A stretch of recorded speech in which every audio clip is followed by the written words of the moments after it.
Hello students, आपके अपने channel MR93 academy में आपका स्वागत है। आज हम लेकर हैं आपके लिए लीनियर इक्वेशन यानी कि रैखिक समीकरण। रैखिक समीकरण कहते किसे हैं, रैखिक समीकरण का ग्राफ कैसे बनता है, दो रैखिक समीकरण हो तो ग्राफ कैसे बनता है, उसके बारे में आज हम इसके अंदर डिस्कस करेंगे पूरा चैप्टर अच्छे से। ठीक है, यदि आप चैनल पर नए हैं तो उससे पहले चैनल को सब्सक्राइब कर लीजिए, बेल आइकन प्रेस कर लीजिए ताकि आने वाली वीडियो का नोटिफिकेशन आपको मिलता रहे। तो चलिए शुरू करते हैं हम आज का अपना टॉपिक लीनियर इक्वेशन, रैखिक समीकरण। सबसे पहले तो ये हमें पता होना चाहिए कि रैखिक समीकरण कहते किसे हैं। ठीक है ना, रैखिक समीकरण कहते किसे हैं? ऐसी समीकरण जिसके अंदर जो चर है उसकी अधिकतम घात एक होनी चाहिए। चर की अधिकतम घात कितनी होनी चाहिए? एक होनी चाहिए, तो उसे हम कहेंगे रैखिक समीकरण। जैसे कि x बराबर 2, तो इसमें चर x है जिसकी अधिकतम घात एक है, y बराबर 5, या कहें कि 7x 4x प्लस में 7y बराबर 0। ये सब क्या है? रैखिक समीकरण के उदाहरण है। परंतु लेकिन अगर मैं आपसे कहूँ कि एक्स स्क्वायर प्लस वाई बराबर 2 is not a linear equation, यह लीनियर इक्वेशन नहीं है, क्योंकि इसमें जो चर है, चर क्या है इसके अंदर? एक्स। चर होता क्या है? जिसकी वैल्यू बदली जा सके, जिसकी वैल्यू बदली जा सके। जैसे एक्स, वाई, जेड, ए, बी, सी, टी, ये ETC ये सब क्या होते हैं? चर होते हैं। अलग अलग क्वेश्चन में एक्स का मान अलग अलग निकलता है या नहीं निकलता? ऐसा तो नहीं है कि एक्स का मान 5 फिक्स ही है, नहीं ना। इस प्रश्न में एक्स का मान अलग है, दूसरे प्रश्न में एक्स का मान अलग है, तो इसे हम कहेंगे चर। तो चर की यदि अधिकतम घात एक है तो उसे हम कहते हैं रैखिक समीकरण, और यदि चर की घात 2 है तो उसे हम कहेंगे द्विघात समीकरण। उसको हम आगे पढ़ेंगे, ठीक है ना। तो देखिए, अगर मैं आपसे कहूँ लीनियर, पहले तो देखो लीनियर इक्वेशन यानी कि रैखिक समीकरण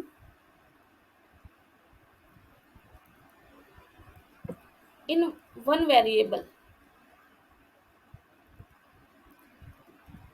एक चर की रैखिक समीकरण। जैसे कि x बराबर 5, अगर मुझे इसका ग्राफ बनाना हो तो मैं कैसे बनाऊंगी? ये x अक्ष और ये y अक्ष, 1 2 3 4 5 6, ठीक है। x बराबर 5, तो x बराबर 5 तो यहाँ है ना, तो यहाँ पर सीधी लाइन बनेगी। y का मान जरूर बदल सकता है, लेकिन x बराबर 5 का ग्राफ यही बनेगा। दूसरा आपसे कहूँ लीनियर इक्वेशन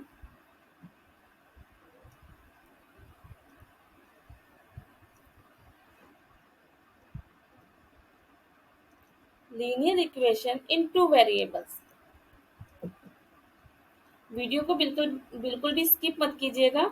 हम पॉइंट टू पॉइंट बात करेंगे, छोटे लेवल से लेकर बड़े लेवल तक जाएंगे, ठीक है ना। तो ये जो बेसिक कॉन्सेप्ट है, एक बार एक जरूर आपका क्लियर होना चाहिए, और मेरा फर्ज बनता है कि मैं आपको ये चीजें बताऊं, तभी हम जो हाई लेवल कॉन्सेप्ट है उनको पकड़ पाएंगे, ठीक है।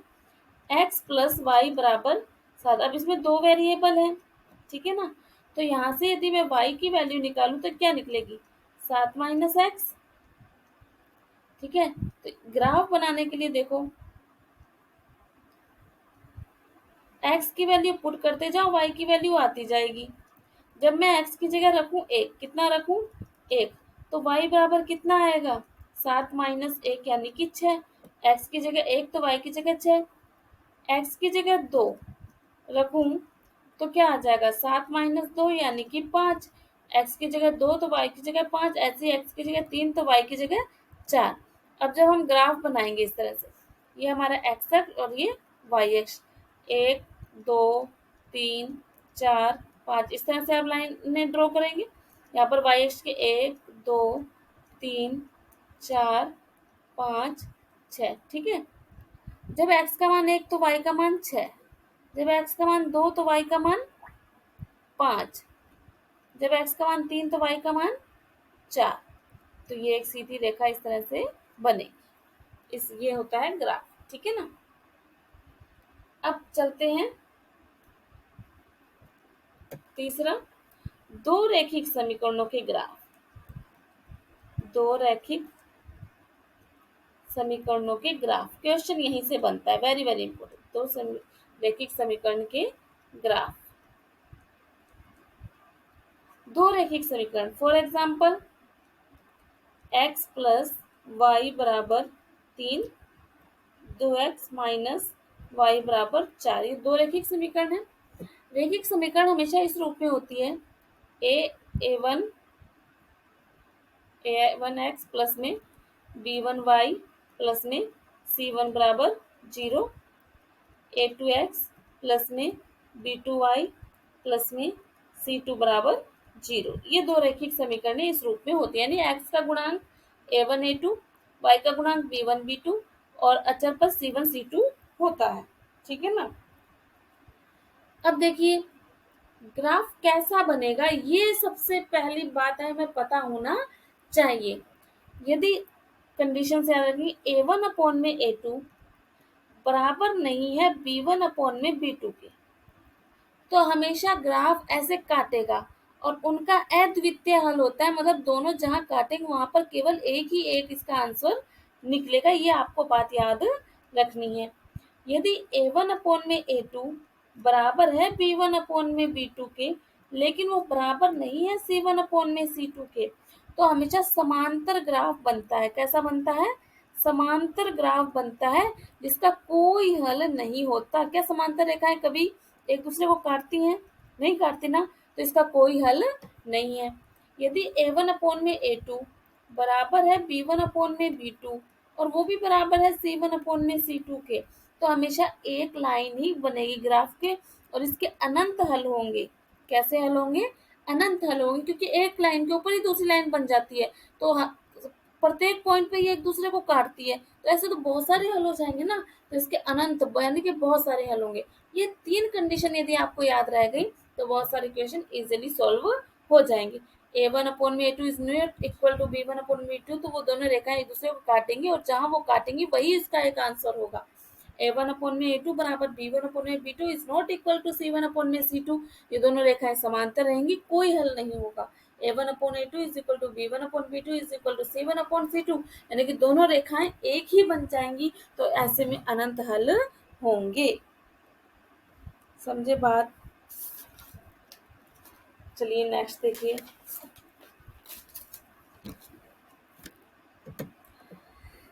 क्वेश्चन देखिए, 4x माइनस वाई बराबर 2, 2y माइनस 8x प्लस 4 बराबर 0।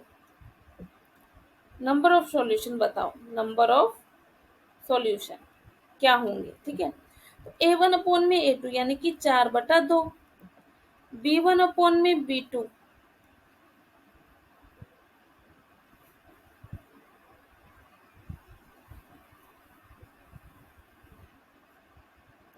और c1 अपॉन में, सॉरी देखिए देखिए देखिए थोड़ा सा ध्यान दीजिए, a1 अपॉन में a2, x का गुणांक होता है 4 या और -8, है ना। ये रहा x का गुणांक, थोड़ा आगे पीछे लिखो ध्यान से, b1 अपॉन में b2 और c1 अपॉन में c2, -1/2 -1/2 -1/2, सब में यही बनेगा। तो इसके हिसाब से तो a1 अपॉन में a2 is equal to b1 upon में b2 is equal to c1 upon में c2, यानी इसके क्या होंगे? इनफाइनाइट, अनंत हल होंगे। इसके क्या होंगे? इसके अनंत हल होंगे। इसी तरह से क्वेश्चन आते हैं पेपर के अंदर, बिल्कुल ठीक है ना। नेक्स्ट क्वेश्चन देखिए, k-1 x plus Y minus 2 बराबर 0 और 2 माइनस के एक्स माइनस 3y प्लस 1 बराबर 0, ग्राफ आर पैरेलल। इसके ग्राफ क्या है? समांतर। ग्राफ क्या है? समांतर है। अब अपने को समांतर की कंडीशन पता है कि a1 अपॉन में a2 बराबर होता है b1 अपॉन में b2 के, तभी तो समांतर होगा। तो find the value of k, find the value of k। तो k minus 1 upon 2 minus k is equal to -1 upon में 3, सॉरी बराबर 1 अपॉन -3, तो ये बन जाएगा यहाँ से 3k माइनस 3 बराबर माइनस का 2 प्लस का के, ये बन गया 2 के बराबर 1, यानी के बराबर 1/2, के की वैल्यू आ गई। तो ये जब हम कब कर पाएंगे, जब हमें पता होगा कि ये समांतर है, तो a1/a2 is equal to b1 में b2। ठीक है, नेक्स्ट देखिए,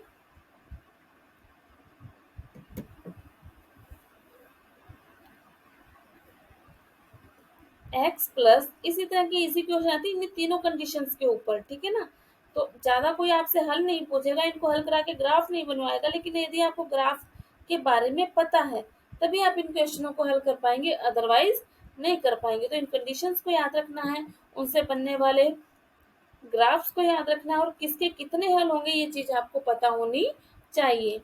ठीक है, चैनल वीडियो को लाइक करना मत भूलिए, चैनल को सब्सक्राइब करना मत भूलिए, वीडियो को ज्यादा से ज्यादा शेयर कीजिए सभी दोस्तों के साथ, ताकि सभी बच्चे इस चीज का फायदा उठा सके। What is the value of के प्लस एम? आप नोटबुक पेन साथ में लेके बैठा करें और क्वेश्चनों को नोट करेंगे, ये आपकी हेल्प करेंगे एग्जाम में। ठीक है, इनफाइनाइट, इनफाइनाइट का मतलब होता है a1/a2 बराबर b1/b2 बराबर c1/c2, होता है ना इनफाइनाइट का मतलब। तो ये बनेगा 1/-4 बराबर 9/k बराबर 12/m। यदि हम इन दोनों को बराबर रखते हैं तो k बराबर आएगा -36, और यदि इन दोनों को बराबर रखते हैं पहले और तीसरे को, तो यहाँ से m बराबर आएगा -48। हमसे क्या पूछा है, k प्लस m पूछा है उसने, तो -36 और -48 कितना हो गया, -84। आंसर आ गया, है ना इजी क्वेश्चन। चलिए देखिए आगे बढ़ते हैं। ये था हमारा दो जो समीकरण है उनको ग्राफ हल कैसे करेंगे। थोड़ा लेवल बढ़ाते हैं, 3 वेरिएबल्स पर चलते हैं। ठीक है, यदि ध्यान से देखिएगा, 3x plus 5y plus 7z बराबर 49, तो 9x plus 8y plus 21z बराबर 126। ये क्वेश्चन ऐसे ही नहीं है, ये क्वेश्चन एसएससी सीजीएल 2017 में आ चुका है। देखो हमने पढ़ा है कि जब हमें दो वेरिएबल्स को हल करना हो, यानी दो वेरिएबल्स की वैल्यू निकालनी हो, तो दो समीकरणें होनी चाहिए, और तीन वेरिएबल्स की वैल्यू निकालनी हो तो तीन समीकरणें होनी चाहिए। आपको ऐसा क्वेश्चन दे दिया जाएगा और आप लोग सोचेंगे कि तीन वेरिएबल्स हैं तो इनको सॉल्व करने के लिए तीन समीकरणें होनी चाहिए, मतलब इसको सॉल्व नहीं कर सकते। लेकिन फिर भी एसएससी के ऑप्शन में नन ऑफ दिस है ही नहीं। क्या नहीं है, नन ऑफ दिस है ही नहीं। अब आप क्या करेंगे, अब तो आंसर निकलेगा, अब तो आंसर निकलेगा। तो यदि एसएससी ने क्वेश्चन दिया है तो जरूर इसके अंदर कुछ ना कुछ छिपा होगा। वो हमसे किसकी वैल्यू, y की, find the value of y, y की वैल्यू वो हमसे फाइंड करवाना चाहता है, किसकी वैल्यू, y की। तो कुछ ना कुछ ऐसा होगा कि x और z अपने आप एलिमिनेट हो जाए। सोचिए, कुछ ना कुछ ऐसा होगा कि एक्स और वाई जेड है जो अपने आप एलिमिनेट हो जाए। मुझे ऐसा क्यों लगता है, मुझे क्या लगता है, जब आप भी समीकरणों को हल करेंगे तो आपको भी लगेगा कि यदि मैं इसको 3 से गुणा कर दूं ना तो शायद कुछ हो सकता है। देखिए 3 तिया 9x प्लस 15 प्लस 21z 49 को करेंगे तो 147। ठीक है, अब ये देखिए एक जैसे हो गए ना एक्स और जेड, घटा दीजिए इनको, 8 में से 15 गए, माइनस का 7 हुआ, और ये भी कैंसिल और ये भी कैंसिल, घटाने के बाद 126 में से माइनस का 21, तो ऐसे y बराबर कितना आ गया 3, y बराबर कितना आ गया 3, क्योंकि वैल्यू तो आ चुकी है। तो ऐसे क्वेश्चनों के अंदर ट्रिक्स छिपी रहती है। यदि एसएससी ऐसे क्वेश्चन दे रही है तो इसका मतलब ये एग्जाम में ऐसे क्वेश्चन आ रहे हैं और ऑप्शन में नन ऑफ दीज नहीं है, तो जरूर इसके पीछे ट्रिक छिपी हुई है, वो आपको ढूंढनी है। ठीक है, नेक्स्ट क्वेश्चन देखिए, मैं क्वेश्चन बोलूंगी, आप साथ साथ नोट कर लीजिएगा। 6 नोटबुक और 9 फाइल की वैल्यू कितनी है? 305 रुपये। 3 पेन, 4 नोटबुक और 2 फाइल की वैल्यू कितनी है? 145 रुपये। तो 5 पेन, 8 नोटबुक और 16 फाइल्स की वैल्यू कितनी होगी? ये आपको फाइंड करना है। मतलब आपको ये बनाना है। 5 भी 8 एन ऐसे कहीं से भी बनना चाहिए। कैसे बनेगा ये आपको सोचना है, ठीक है ना। तो देखिए, 5 कैसे आए? 4 में से 3 घटाओगे तब भी नहीं आएगा, जोड़ोगे तब भी नहीं आएगा। अगर मैं इसको 2 से गुना कर दूं और फिर 3 घटा दूं, 4 दूनी 8, 8 में से 3 गए 5, 6 दूनी 12, 12 में से 4 गए 8, 9 दूनी 18, 18 में से 2 गए 16। सही है ना। तो इसका मतलब यहाँ पर भी ऐसा ही होगा ना, इसको 2 से गुना करके ही तो घटाना है। तो 305 को गुना किया 210 से तो कितना आया? 610। 2 से गुना के 610 में से 145 घटाएंगे तो कितना आएगा? 465। यानी यहाँ पर जो आंसर है वो कितना आएगा हमारा? 465। समझ में आ गया होगा कैसे आएगा? ठीक है, इस तरह से आएगा।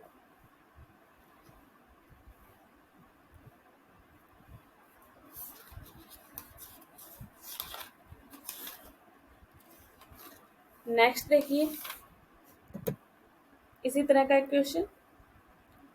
साथ साथ नोट पे खुद सॉल्व करेंगे और खुद सोचेंगे ना, दिमाग लगाएंगे कि भाई इसमें क्या करना है, तभी चीज समझ में आएगी। हर क्वेश्चन पर एक ही जैसी चीजें अप्लाई नहीं होती है, ठीक है ना।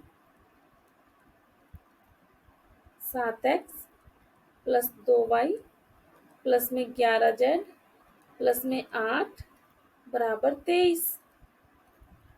5x प्लस में 9y प्लस में 6z माइनस में 4 बराबर 18। अब इसका हमें क्या करना है? सॉल्यूशन। तो देखते एक बात तो समझ में आ रही होगी कि दोनों में दो दो अचर पद हैं, तो इसको एक कर दिया जाए तो हमारी समीकरण क्या बनेगी? देखो, 3x प्लस में 4y माइनस में 2z बराबर में 8। सही है ना। 7x प्लस में 2y प्लस में 11z बराबर में 15। 5x प्लस में 9y प्लस में 6z बराबर में 22। अब उसने हमसे पूछा क्या है? उसने हमसे पूछा है x plus y plus z minus 34 की वैल्यू बताओ कितनी होगी। ये हमारी समीकरण बन गई। अब इसके साथ कुछ ऐसा करो कि x plus y plus z बन जाए। तो देखो, 7 और 3 10 5 15, 4 और 2 6 6 9 15, 2 और 11 11 में से 2 गए 9, 9 और 6 15। सब में 15 बन रहा है, जुड़ के बन रहा है ना। तो मैं अगर 15 बाहर ले लूं तो यहाँ पर अंदर क्या बचेगा? x plus y plus z, क्योंकि 15 x बन रहा है, 15 वाई जेड बन रहा है और 15 जेड बन रहा है। और इसको भी जोड़ दिया तो कितना बन गया? 45। तो यहाँ से अगर मैं x plus y plus z की वैल्यू निकालूं तो कितनी आ जाएगी? 3 आ जाएगी। वैल्यू पुट करो, 3 माइनस 34 बराबर कितना? -31। कितना ईजी है ये क्वेश्चन। लेकिन ये सब आपकी प्रैक्टिस पर डिपेंड करेगा। किस पे डिपेंड करेगा? प्रैक्टिस पर। जितनी ज्यादा आप प्रैक्टिस करेंगे उतने इजी क्वेश्चन हो जाएंगे, ठीक है ना। और देखिए किस प्रकार से सॉल्व करना है। x प्लस में 3y माइनस में 2x बटा 4 बराबर 6। यहाँ पे दूसरी समीकरण x प्लस 2/3 2y प्लस में 3z बराबर 33। अगली 1/7 x plus y plus z plus में 2z बराबर 9। ये समीकरण है, पहले इनको सही करके लिखो, यानी कि इनका एलसीएम ले लो तो बटे की चीज हट जाएगी ना। तो ये बनेगा, देखो 4 पहले से 1/2 हो गया ना ये। तो यहाँ पे बनेगा 2x प्लस में 6y माइनस में z बराबर में 12। हो गई पहली समीकरण। दूसरे में भी 3 एलसीएम आ जाएगा तो ये बनेगा 3x प्लस में 4y प्लस में 6z बराबर में 99। उसके बाद 7 आ जाएगा, x प्लस वाई प्लस 14, यहाँ पे 7 दूनी 14 और 1 15, 15z बराबर में 63। अब हमें निकालना क्या है, फाइंड 46x प्लस में 131y वैल्यू। अब इसको देख के तुम्हें लगता है कि z खत्म हो जाएगा, z क्या हो जाएगा, खत्म हो जाएगा बिल्कुल। तो कैसे होगा ये z खत्म, देखो 6 और 15, ये प्लस का है, 6 और 15 21। अगर यहाँ पर भी माइनस का 21 हो तो z खत्म हो जाएगा ना। तो इसका मतलब ये जो पहली समीकरण है इसको 21 से गुणा कर देना चाहिए और फिर इसको जोड़ लेना चाहिए। 21 दूना 42, 43 44 45 और 1 46, बन जाएगा ना 46x। ऐसे 21 से गुणा करके जोड़ेंगे तो y भी बन जाएगा 131y, और 21 से गुणा करके इसको जोड़ेंगे तो ये घट जाएगा। 21 से गुणा करके यानी कि 12 को 21 से गुणा करो, क्या करो 12 को 21 से गुणा करो और फिर 99 और 63 उसमें जोड़ दो तो कितना आ जाएगा 414। कितना आ जाएगा 414। तो हमारी वैल्यू कितनी आ गई 414। समझ रहे हैं, ये सब आपकी प्रैक्टिस पे डिपेंड करेगा। आप जितने ज्यादा क्वेश्चन करेंगे, जितना ज्यादा अभ्यास करेंगे, जितना ज्यादा दिमाग लगाएंगे, आपके क्वेश्चन उतनी जल्दी सॉल्व होने लग जाएंगे। नेक्स्ट क्वेश्चन में अभ्यास कीजिए। 8 पेन 5 पेंसिल, पेंसिल कैसे लिख लेते हैं, प्लस में 3 इरेजर कितने की 111 रुपए की। 9 पेन 6 पेंसिलें और 5 इरेजर कितने की 130 की। 16 पेन 11 पेंसिलें और 3 इरेजर कितने की 221 की।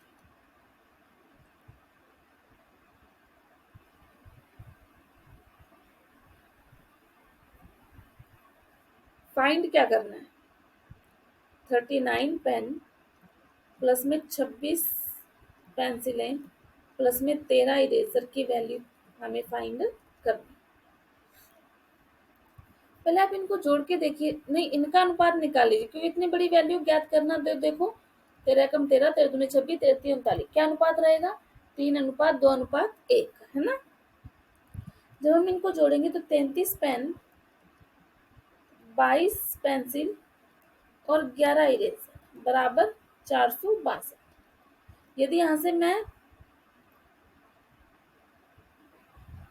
11 कॉमन आ जाएगा, आ रहा है ना 11 कॉमन। 3 pen plus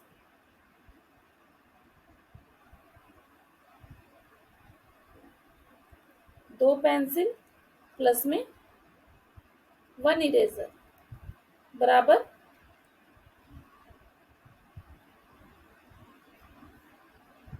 42।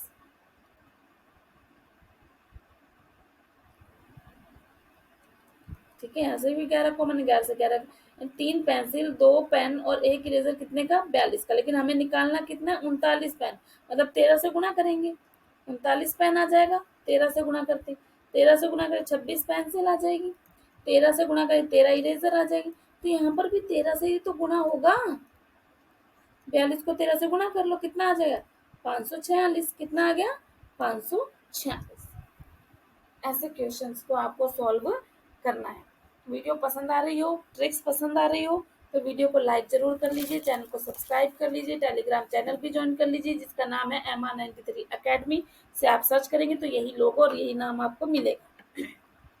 वहाँ आपको सभी नोट्स की PPT मिल जाएगी। वीडियो को ज़्यादा से ज़्यादा शेयर कीजिए ताकि सभी लोग इसका फ़ायदा उठा सकें। आज के लिए इस वीडियो में इतना ही, मिलते हैं नेक्स्ट वीडियो में नए टॉपिक के साथ। तब तक पढ़ते रहिए, खुश रहिए, धन्यवाद।